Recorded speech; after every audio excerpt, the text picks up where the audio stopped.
What's up for August?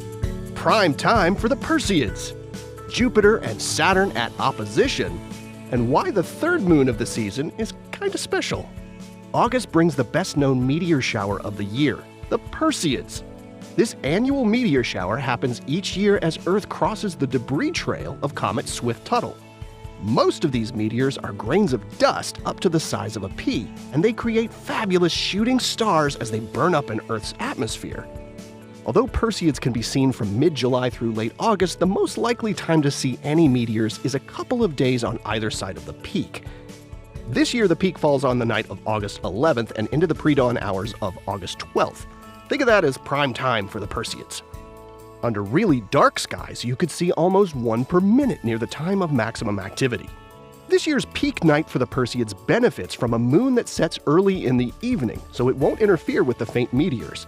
But before it sets that evening, be sure to check out that gorgeous crescent moon in the west after sunset with brilliant planet Venus.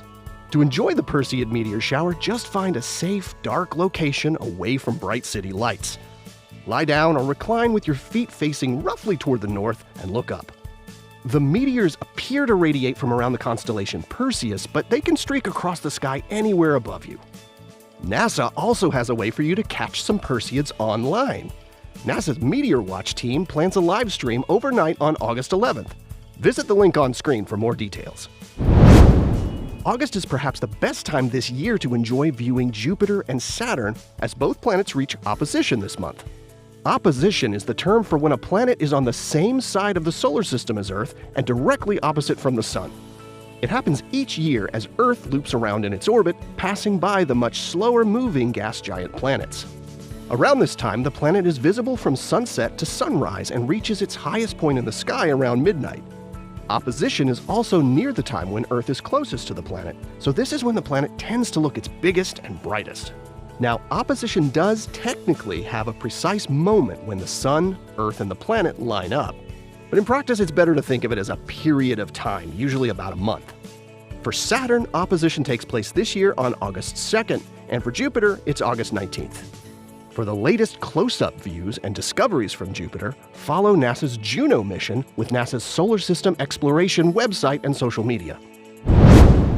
As you're enjoying Jupiter and Saturn during August, watch as the increasingly full moon slides beneath the pair of planets over several days from the 19th to the 22nd.